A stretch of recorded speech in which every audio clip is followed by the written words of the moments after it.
Le Lincoln Motel n'était pas seulement un arrêt sur la route, c'était un endroit qui attendait d'absorber ceux qui s'y trouvaient. Et cette nuit-là, j'ai appris pourquoi c'était une erreur. Je ne cherchais pas les ennuis cette nuit-là, j'essayais simplement de rentrer chez moi en empruntant des routes isolées. La semaine de travail avait été longue et je ne pouvais pas supporter quelques heures de conduite supplémentaires. Les longues autoroutes solitaires s'étendaient dans les deux sens, disparaissant dans une obscurité sans fin, et la radio que j'essayais d'allumer ne faisait que siffler, ajoutant à l'étrange sentiment de vide et d'isolement. Seuls les rares lumière sur le bord de la route perçait de l'obscurité de la nuit. Je suis épuisé. Lorsque j'ai vu un panneau indiquant Lincoln Motel 10 miles, il m'a semblé que c'était ma seule chance d'éviter le danger de m'endormir au volant et de percuter quelque chose sur cette route déserte. Le motel est apparu dans l'obscurité comme un fantôme. La vieille façade miteuse semblait avoir été abandonnée depuis longtemps par le temps et la civilisation. Dans l'obscurité, son enseigne au néon clignotait, menaçant constamment de s'éteindre. La lettre L du mot Lincoln ne brillait pas, ce qui rendait le nom particulièrement inquiétant.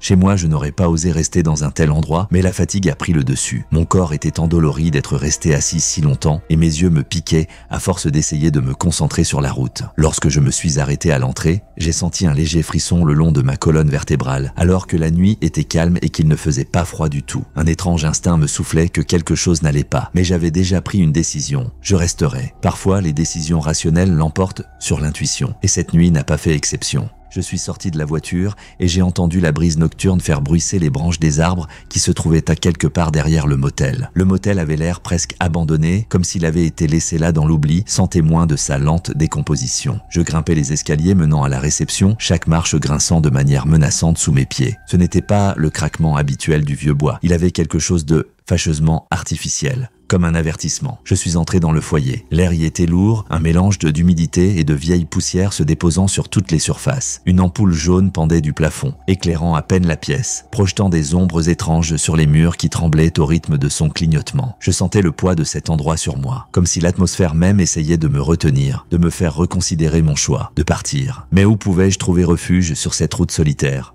À la réception, j'ai été accueilli par un homme d'âge moyen au regard acéré. Ses yeux avaient un vide étrange que je n'arrivais pas à déchiffrer. Sous ses paupières à demi baissées, son regard semblait dépourvu de toute humanité. Ses gestes étaient automatiques, comme ceux d'une personne habituée depuis longtemps à effectuer la même tâche des milliers de fois sans rien penser ni ressentir. Son visage, pâle et ridé, semblait figé dans le temps. Il me semblait que cet homme était là depuis si longtemps qu'il faisait partie du motel lui-même. Chaque fois que j'essayais d'établir un contact visuel avec lui, il détournait le regard ou passait à côté de moi. Son regard, sans être ouvertement hostile, me mettait tout de même mal à l'aise. Chaque fois que je levais les yeux, il me semblait que ses lèvres s'étiraient involontairement en un étrange sourire tordu. Pas le genre que l'on pourrait qualifier d'amical, mais plutôt un sourire qui cachait une sorte d'intention malveillante. Je sentais les petits poils de ma nuque se dresser, comme si je soupçonnais implicitement que quelque chose se cachait derrière ces murs. Il ne montra pas le moindre intérêt pour moi ou mes documents, se contentant de me remettre les clés et de me faire signe vers le couloir, me rappelant silencieusement que mes questions n'étaient pas les bienvenues ici.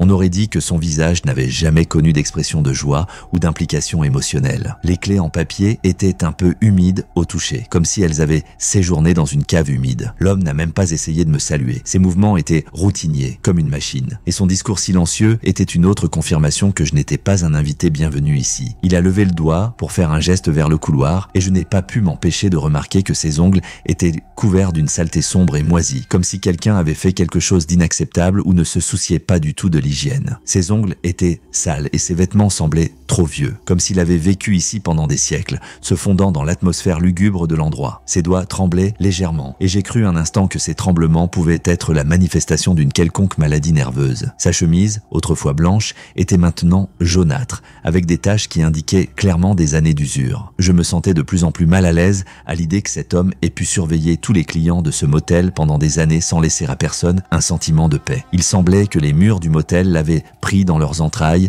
et qu'il en faisait désormais partie intégrante. J'avais l'habitude de ce genre d'endroit. Les motels de camionneurs situés en dehors des sentiers battus avaient une certaine magie de l'aliénation. Ils avaient toujours un charme désagréable mêlé à un air de temporalité et d'abandon, mais il y avait quelque chose de différent ici. Cet endroit était empreint d'un mystère ancien, comme un désastre caché du passé qui était maintenant prêt à remonter à la surface. Je sentais quelque chose de lourd dans l'air, comme un pressentiment désagréable qui devenait de plus en plus évident au fil des minutes. Mais cette fois, quelque quelque chose n'allait pas. Même dans le silence du motel, il y avait quelque chose de pesant, comme si l'air me pressait, forçant mon instinct à se mettre en alerte. C'était un silence qui n'était pas seulement l'absence de son, c'était un silence actif, menaçant, comme l'absence de vie. Je pouvais le sentir physiquement, comme s'il comprimait mon cœur et restreignait chacune de mes respirations. Il m'était difficile de respirer. Et j'ai même pensé que l'air de cet endroit était peut-être empoisonné ou excessivement poussiéreux. Mon esprit travaillait dur pour essayer de comprendre pourquoi j'éprouvais ce malaise insupportable. Mais mon esprit n'était qu'un fouillis de pensées. J'avais l'impression que les murs absorbaient tous les sons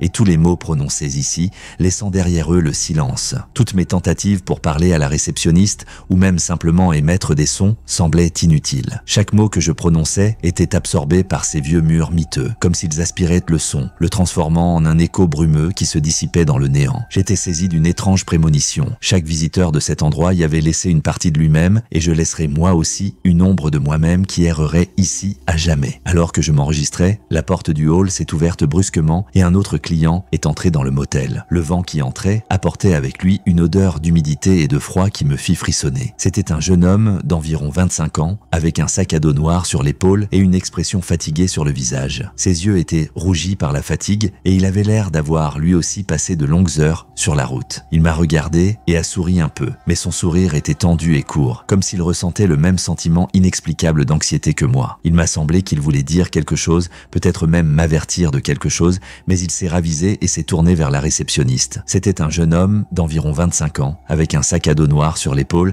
et une expression fatiguée sur le visage. Il m'a regardé et a souri un peu, comme s'il cherchait en moi une âme sœur. La réceptionniste lui a donné les clés en silence et il s'est dirigé vers le couloir, disparaissant dans l'obscurité. Cela m'a donné un peu de confiance. Je n'étais pas seul ici. Cependant, son mouvement rapide vers le couloir et le regard étrange et nerveux qu'il m'a renvoyé m'ont fait me poser des questions. Son dos restait tendu pendant qu'il marchait et il y avait une trace d'anxiété dans l'air. Je me suis surprise à penser que cet endroit commençait à nous affecter tous, à faire remonter nos peurs à la surface. Au fond de moi, je savais déjà que cette nuit serait longue et difficile. Ma chambre était petite, avec une vieille odeur de poussière et de moisissure, comme si elle n'avait pas été utilisée depuis des années. L'odeur était si forte que je pouvais la sentir physiquement, comme si elle m'enveloppait et se déposait sur ma peau. J'ai regardé autour de moi, la faible lumière d'une petite lampe pénétrait à peine l'obscurité grise. Les murs étaient peints d'une couleur jaunâtre et terne, et il y avait des taches d'humidité. Tout donnait l'impression que la pièce avait connu des jours meilleurs, mais ces jours étaient révolus depuis longtemps. Je me demandais qui avait séjourné ici avant moi. J'imaginais que chaque invité avait laissé un morceau de sa peur dans cette pièce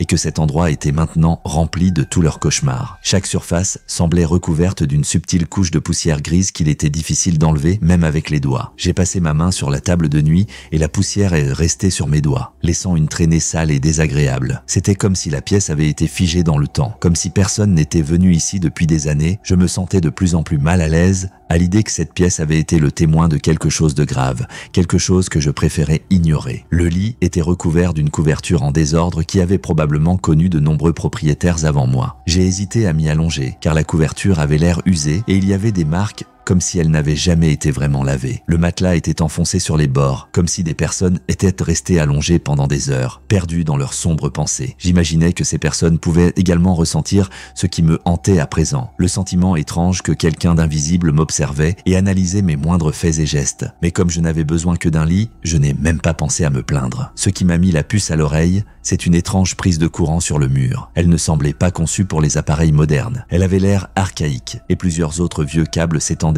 le long du mur, s'y enfonçant presque. Je me suis demandé si cette prise pouvait être reliée à quelque chose d'autre, peut-être des caméras ou d'autres équipements de surveillance. J'avais la désagréable impression que cette pièce n'était pas seulement destinée à la détente, mais qu'elle faisait partie d'une sorte d'expérience de surveillance. Le téléviseur dans le coin était vieux, avec ses petits boutons sur lesquels il faut appuyer avec force. C'était presque une antiquité, avec un boîtier vieilli et un écran qui semblait avoir été touché par des centaines de mains sales. Je me suis approché et j'ai remarqué une fine couche de poussière sur sa surface et quelques rayures à côté, comme si quelqu'un avait essayé d'en faire quelque chose en désespoir de cause. Je ne voulais pas l'allumer, mais le silence de la pièce commençait à m'étouffer. J'ai hésité un moment à l'allumer, mais le silence était si oppressant que je voulais au moins un son. J'avais l'impression que ce silence n'était pas que du vide. Il était vivant, palpitant et semblait tourner autour de moi, me serrant peu à peu comme un étau. J'ai appuyé sur le bouton de la télévision avec incertitude, comme si je m'attendais à ce qu'il en sorte quelque chose. L'écran s'est illuminé d'une lueur verdâtre et le sentiment d'angoisse s'est intensifié. J'ai décidé de l'allumer quand même pour me changer les idées et oublier les sensations désagréables. L'écran s'est allumé et j'ai vu une image qui m'a immédiatement fait oublier ma fatigue. C'était une image en noir et blanc, granuleuse et déformée, comme si elle avait été prise avec un très vieil appareil photo. Au centre de l'image se trouvait le parking du motel, éclairé par une faible lumière, et ma voiture se trouvait à l'endroit même où je l'avais laissée. La surprise s'est transformée en une désagréable intuition. Il ne s'agissait pas d'un simple flux de sécurité. Il s'agissait d'une caméra cachée installée sur le parking devant le motel. La caméra était placée dans un angle étrange, comme si elle avait été spécialement positionnée pour rester invisible. J'ai essayé de trouver une explication logique. Peut-être s'agissait-il d'un système de sécurité, mais mon intuition m'a dit autre chose. Pourquoi cette caméra filmait-elle ma voiture de si près, presque avec méfiance,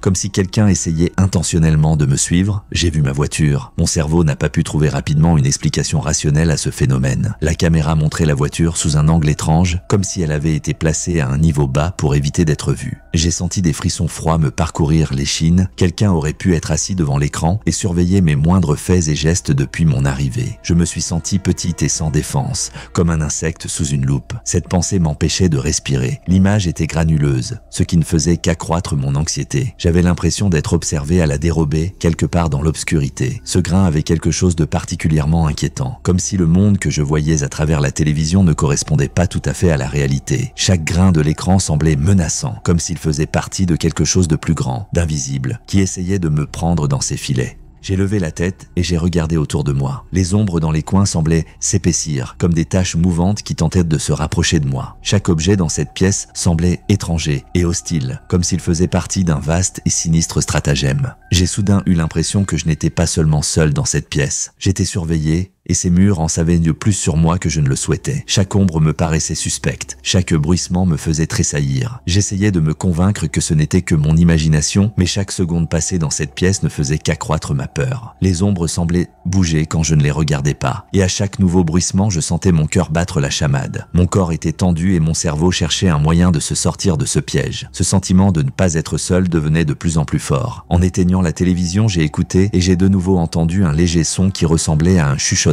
Ce n'était pas un bruit ordinaire ou le bruissement du vent. C'était un murmure doux mais clair qui provenait de la pièce voisine. Mes oreilles s'efforcèrent de distinguer les mots, mais ils étaient difficiles à comprendre, comme si la voix était déformée, étouffée par les murs épais. J'ai senti un frisson me parcourir l'échine et mon cœur s'est mis à battre encore plus vite. Pendant 1 minute, j'ai cru que c'était mon imagination, puis j'ai réalisé que la voix venait du mur, de la chambre voisine. Le murmure devenait de plus en plus fort et je pouvais sentir le désespoir, comme si quelqu'un essayait de me transmettre une information importante, mais ne parvenait pas à franchir la barrière qui nous séparait. C'était une voix humaine, j'en étais sûr. On aurait dit que quelqu'un m'implorait de l'aide ou essayait de m'avertir. Mon anxiété s'est transformée en panique et inconsciemment j'ai commencé à m'éloigner du mur, comme si j'avais peur que quelque chose de l'autre côté me tende la main et m'attrape. J'ai retenu ma respiration et je suis resté debout près du mur à écouter. J'étais hanté par une voix désespérée que l'on distinguait à peine, comme si elle s'infiltrait à travers le béton. Ma première pensée a été qu'il devait s'agir d'un système de sécurité, ce qui aurait dû me rassurer. Mais quelque chose n'allait pas. L'image sur l'écran a vacillé, puis d'autres angles sont apparus. Le hall du motel, les couloirs, puis d'autres chambres. L'image changeait brusquement de clarté, et les sons provenant des haut-parleurs ressemblaient à des bruits ou à de faibles voix, comme à travers une épaisseur d'eau. Je commençais à comprendre que ces caméras ne montraient pas seulement une vue d'ensemble pour assurer la sécurité des clients, mais des endroits complètement différents, privés. Mon cœur battait plus vite, et un sentiment d'effroi commençait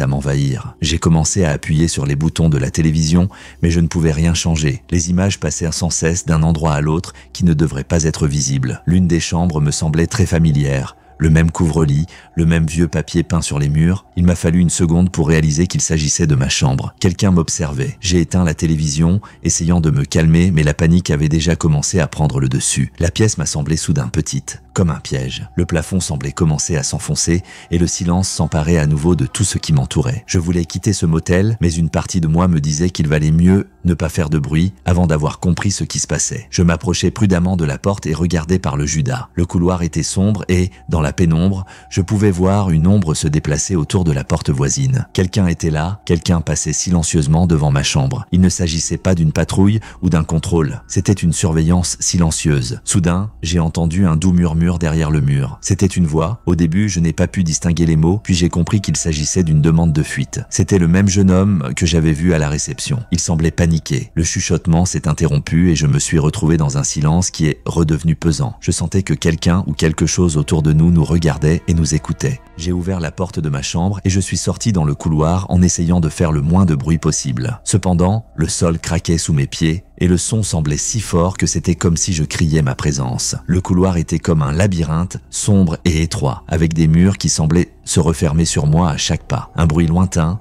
comme un raclement de métal ou un vieux mécanisme, provenait de quelque part au fond du motel, ajoutant à l'étrangeté de l'endroit. Je me tournais vers les escaliers qui semblaient mener au sous-sol. L'air y était de plus en plus lourd, il était difficile de respirer et une odeur d'humidité et de moisissure se dégageait de chaque fissure. J'avais l'impression de m'approcher de quelque chose que j'aurais préféré ne pas voir. Mais je savais que rester sur place était encore pire. Quelque chose bougeait dans les couloirs et se rapprochait. Mes pas sont devenus plus rapides, presque silencieux. Et j'ai continué à descendre les escaliers. Le sous-sol du motel était presque complètement sombre. Seule la faible lumière d'une vieille lampe suspendue au plafond éclairait mes pas. Il y avait des restes de fils électriques accrochés au mur, dont certains étaient coupés et pendaient, créant une impression d'abandon encore plus grande. Des éclats de verre et quelques déchets crissaient sous mes pieds, et chacun de mes mouvements me faisait craindre de révéler ma position. Dans un coin du sous-sol, j'aperçus une vieille porte, légèrement entr'ouverte. De l'air froid s'y engouffrait et me donnait l'espoir qu'il y ait une issue. Je m'approchai et poussai doucement la porte, en essayant de ne pas faire trop de bruit. Derrière la porte, il y avait un long passage étroit qui menait quelque part dans l'obscurité. Il y avait une odeur d'humidité dans l'air et il semblait que ce passage n'avait jamais été conçu pour accueillir des pas humains. Mais c'était ma seule chance. Je marchais encore quelques mètres en essayant de ne pas respirer trop fort jusqu'à ce que j'entende quelque chose bouger derrière moi. Le bruissement devenait de plus en plus fort et j'ai compris que je devais agir rapidement. Je me suis précipité, trébuchant sur les débris qui jonchèrent le sol. J'avais l'impression que cet endroit n'était pas conçu pour s'enfuir, mais pour attirer et retenir ceux qui tentèrent de s'échapper. Je sentais des sueurs froides couler sur mon front et je n'avais qu'une idée en tête, sortir d'ici, trouver une issue. J'ai vu une lumière devant moi qui pouvait venir de l'extérieur ou d'un autre piège, mais je ne pouvais pas m'arrêter. J'ai couru, sentant mon cœur battre la chamade dans ma poitrine et mes jambes avaient du mal à supporter l'effort. La distance diminuait et je commençais à comprendre que c'était bien la sortie. J'ai ouvert la porte et j'ai couru dans l'air froid de la nuit avec l'impression qu'un poids avait été enlevé de mon âme. Mais il y avait encore de la peur dans l'air, le Lincoln Motel n'allait pas me laisser partir si facilement. Lorsque j'ai couru à l'extérieur, l'air était froid et lourd, comme si quelque chose d'invisible m'avait immédiatement enveloppé. Le motel se tenait derrière moi et ses fenêtres sombres ressemblaient à des yeux vides qui m'observaient même dans l'obscurité de la nuit. Je sentais que le motel ne me laissait pas partir pour rien. Mes jambes étaient lourdes, chaque pas était comme une tentative d'échapper à une boue invisible. Je me suis précipité vers ma voiture, mais j'ai constaté que les clés n'étaient pas dans ma poche. La peur m'a saisi à nouveau lorsque j'ai réalisé que j'avais pu les laisser dans la chambre. Mais la confusion n'a pas duré longtemps car j'ai entendu des bruits de pas derrière moi. Quelqu'un quittait le motel. J'ai senti la tension monter en moi, me forçant à agir sans hésitation. J'ai couru jusqu'à la voiture et j'ai essayé d'ouvrir la porte en espérant qu'elle n'était pas verrouillée. Soudain, j'ai aperçu une silhouette émergeant de l'obscurité du couloir et se dirigeant vers moi. Cette silhouette ressemblait à l'homme de la réception. Il ne courait pas, mais marchait lentement, avec assurance, comme s'il était sûr qu'il n'y aurait pas d'échappatoire. J'ai finalement ouvert la porte de la voiture et je me suis précipité à l'intérieur. Le temps a semblé ralentir lorsque j'ai essayé de démarrer le moteur. Alors que la voiture démarrait en trombe et que les phares éclairaient dans la route, j'ai vu une silhouette s'approcher, le visage toujours dans l'ombre. Malgré ma peur, j'ai appuyé sur l'accélérateur. La voiture a démarré et le motel a disparu derrière moi, noyé dans l'obscurité. Mais j'avais toujours l'impression que quelque chose me suivait, une ombre invisible qui n'allait pas me lâcher si facilement. J'ai roulé à toute vitesse, essayant de laisser le motel et tous ces événements étranges le plus loin possible derrière moi. La route était presque vide et seuls les phares de ma voiture éclairaient le chemin. Enfin, j'ai atteint la ville la plus proche. Je me suis arrêté dans la première station-service, à peine capable de me lever à cause de la fatigue et du choc. J'avais besoin de me reposer et de comprendre ce qui venait de se passer. Je suis sorti de la voiture et j'ai senti ma respiration se calmer un peu. À côté de ma voiture, il y avait une autre voiture, celle du jeune homme que j'avais vu au motel. Je le voyais assis dans sa voiture, fixant l'obscurité de la nuit. Il n'avait pas l'air surpris, comme s'il ressentait la même chose que moi, à savoir que le Lincoln Motel ne nous laissait pas partir si facilement. Aujourd'hui encore,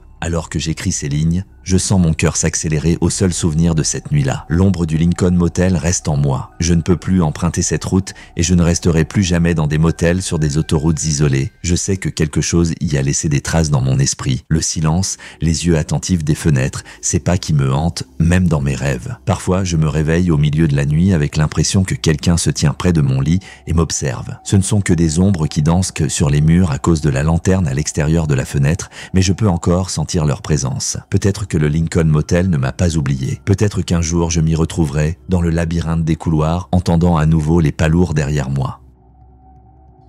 Si cette vidéo vous a fait frissonner, ne manquez pas mes histoires précédentes sur la forêt et l'hôpital. Plus de tension, plus de peur inexplicable au coin de la rue.